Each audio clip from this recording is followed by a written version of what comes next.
This is PSN News. Penn State football suffered its first home game loss in 3 years this weekend. We have all the details coming up in sports.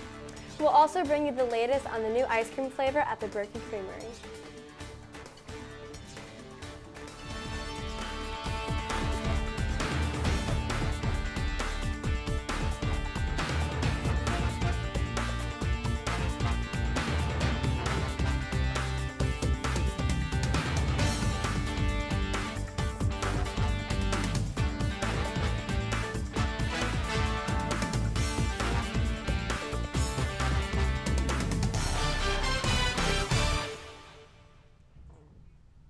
Thanks for joining us tonight. I'm Brandon DeWolf. And I'm Angelica Singer. Penn State student government could be adding new seats to its assembly. One committee on the University Park Undergraduate Association passed a policy Thursday designating 3 seats for each of Penn State's cultural caucuses: the Black Caucus, Latino Caucus, and Asian Pacific Islander Desi American Caucus. The legislation's purpose is to better represent, quote, historically marginalized communities. While the policy still has to pass through another committee before being considered by the full assembly, some UPUA members say they've been, quote, blindsided by the change. If passed, the new seats will be added during the 14th General Assembly. The second former Beta Theta Pi brother in Penn State's hazing death case was sentenced Thursday. Joseph Ems Jr. received 12 months of probation and 100 hours of community service. He was also fined $1,500. Ems pled guilty in August to 1 count of hazing and 1 count of furnishing alcohol to a minor. The 22-year-old gave a bottle of vodka to pledge Thaddeus Lorenz in the basement of the fraternity house. Ems' sentencing was not directly tied to pledge Timothy Piazza, who died in February 2017 during the hazing ritual. But the prosecution also played a video of Ems' conduct toward Piazza in court to consider Ems' character.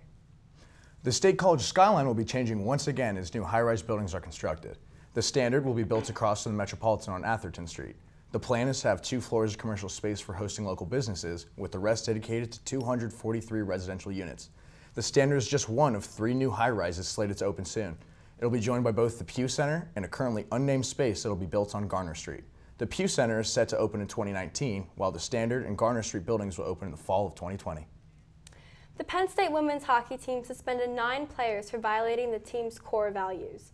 According to the Daily Collegian, one of the players not mentioned on Friday's stat broadcast feed was Katie Rankin. She's one of the most significant losses to the team. Rankin contributed 19 points last season. The team now has 15 available roster players, down from its usual 19. Despite this, they took on the Colgate this weekend, winning Saturday's game by a score of 4-2. The Berkey Creamery just unveiled its newest ice cream flavor in honest of this past weekend's Whiteout game. Reporter Chase McCartney has more. For over 150 years, the Penn State Berkey Creamery has been a staple of the community by serving students, faculty, and anyone that visits some delicious ice cream. We're here in front of the prestigious creamery where they have just unveiled their brand new flavor called Whiteout. The creative workers here have developed this flavor to promote and complement Penn State football's tradition, known by the same name. For more information about Whiteout, we spoke to Assistant Manager Jim Brown. Somebody come up with an idea here about Whiteout, and so we just went through our different ingredients and our ingredient companies to see what we could get that happened to be white, and we did a lot of testing on different flavors. It's pop. It just so happened that it was popcorn flavor. Whiteout ice cream is a perfect blend of sweet and salty with its popcorn flavor and white chocolate chips. So we launched it on e-commerce, we launched it at the store, we launched it at wholesale. We made 100 3-gallon tubs and 800 half-gallon tubs, and we're actually sold more than 500 half-gallon already, so we had to pull it off the market a little bit so we'd have it ready for the weekend. Whiteout will be available next week for a limited time only. And if it continues to sell as well as it did, it'll be a part of the tradition for many years to come. I'm Chase McCartney, back to you. Coming up next, Erin Alessandroni will bring you the latest in entertainment. Stay tuned. Welcome back to PSN News. I'm Erin Alessandroni with your entertainment update.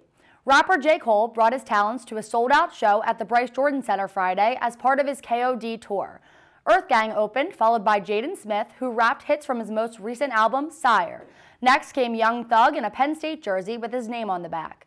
Cole opened with the song Window Pane from his latest album. He explained 3 separate interpretations for KOD: Kids on Drugs, King Overdosed, and Kill All Demons. Cole also performed hits from his former albums and mixtapes. He ended his set with Power Trip and Motivate, but came out for an encore. Looking for something fun to do this week? Penn State Center Stage presents Legally Blonde the Musical with opening night on October 2nd at Playhouse Theater. The musical is based on the movie by the same name. The narrative follows a young woman, Elle Woods, through her transformation from a sorority girl to a professional chasing her dreams, tackling stereotypes along the way. Tickets are available at the Penn State Downtown Ticket Center, Eisenhower Box Office, and Bryce Jordan Center. The show runs until October 11th. Saturday Night Live kicked off its 44th season this weekend. Host Adam Driver joked about SNL's very own Pete Davidson's speedy engagement to singer Ariana Grande.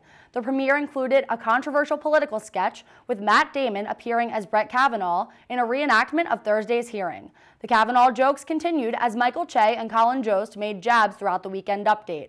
They referred to Kavanaugh still having his 1982 calendar and lying about terms written in his yearbook. Musical guest Kanye West made headlines after giving an impromptu, lengthy pro-Trump speech while wearing a Make America Great Again hat. West received mixed feedback, both boos as well as claps from the audience.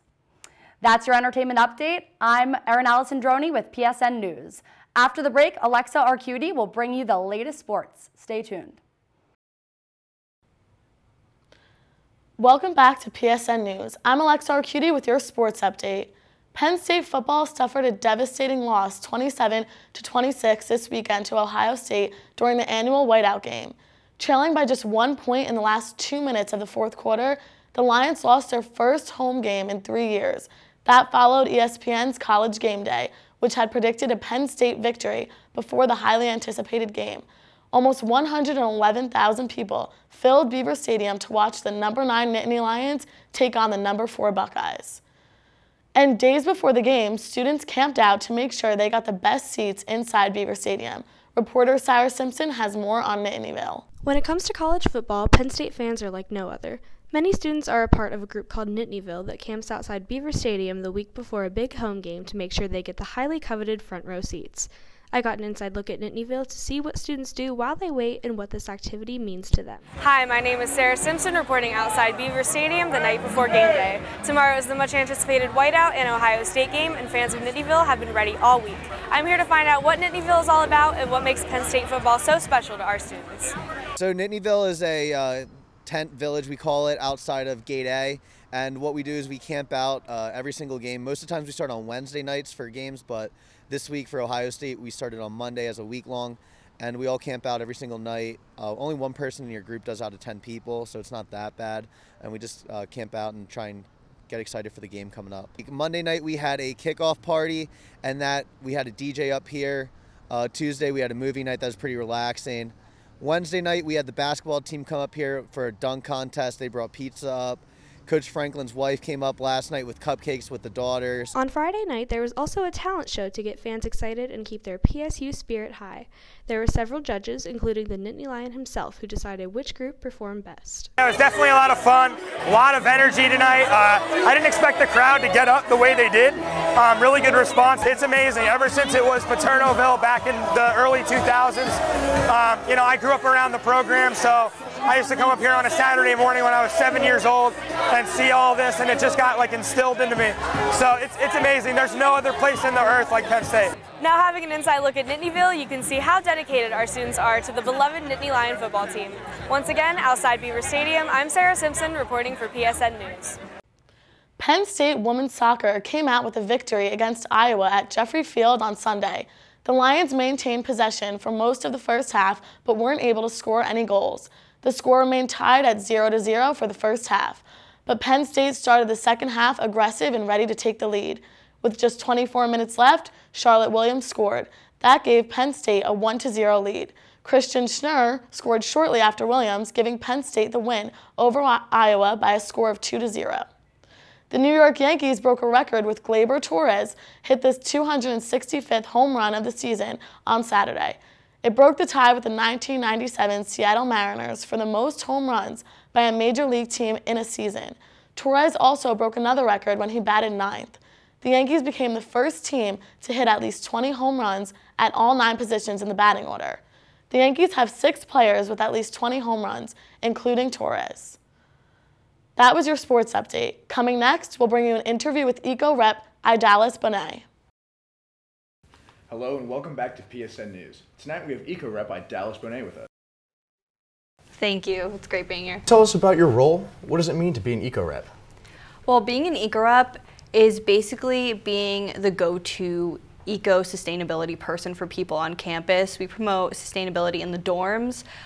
So we just try to help people live more sustainably on campus and then use that later on in life when they move away. Okay, great. I feel like I remember seeing of probably your group stuff going on in the dorms when I was living there my freshman year. I'm sure a lot of students do.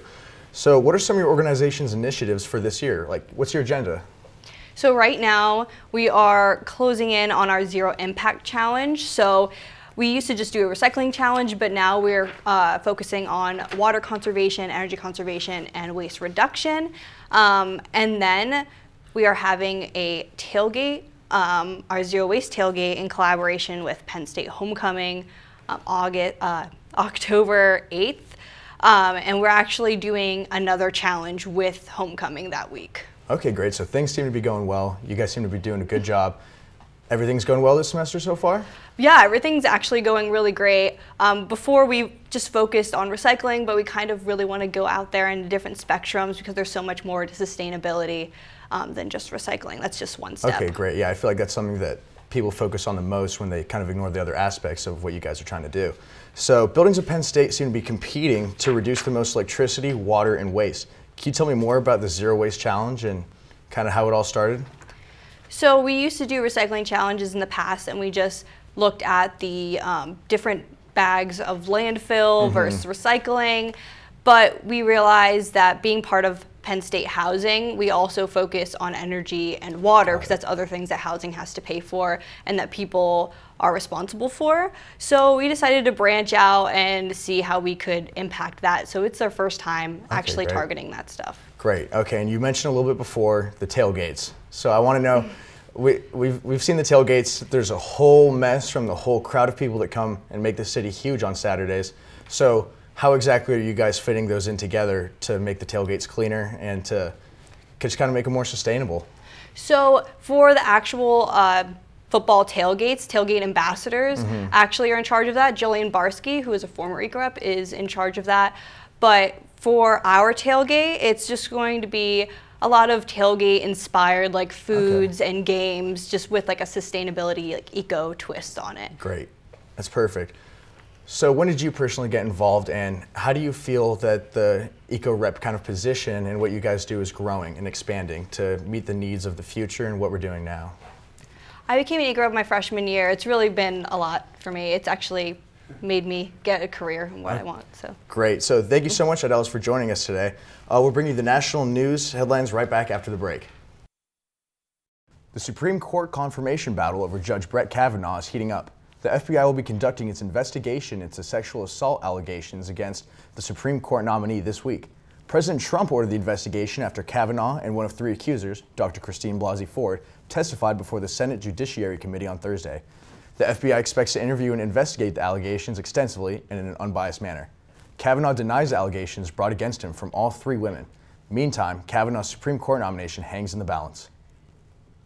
Securities and Exchange Commission announced Saturday that Elon Musk will step down as chairman of Tesla's board. Musk was accused of misleading investors by tweeting false information to take Tesla private. This led to a stock increase of more than 6%. Tesla was also charged for not requiring disclosure controls and procedures regarding Musk's tweets. Musk settled the fraud suit and agreed to pay a $20 million fine. Tesla will also pay a $20 million fine. Meantime, Musk will be replaced by an independent chairman for at least 3 years, but he still can stay on as CEO. Senator Elizabeth Warren of Massachusetts said Saturday she would take, quote, a hard look into running against President Trump in the 2020 election.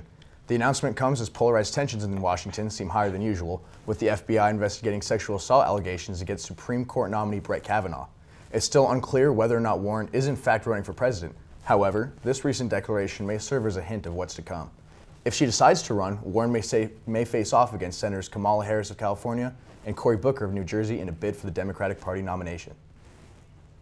President Trump is stumping for GOP candidates across the country before the midterm elections. He attended a rally Saturday in Wheeling, West Virginia to support U.S. Senate candidate Patrick Morrisey, who's currently the state's Attorney General. In addition to criticizing Morrisey's Democratic opponent, Joe Manchin, Trump also weighed in on the contentious Supreme Court confirmation battle. Trump called Democrats shameless and said their conduct towards nominee Brett Kavanaugh was disgraceful. And that's all for tonight on PSN News. Be sure to check us out on Twitter at PSN News. Thank you for joining us.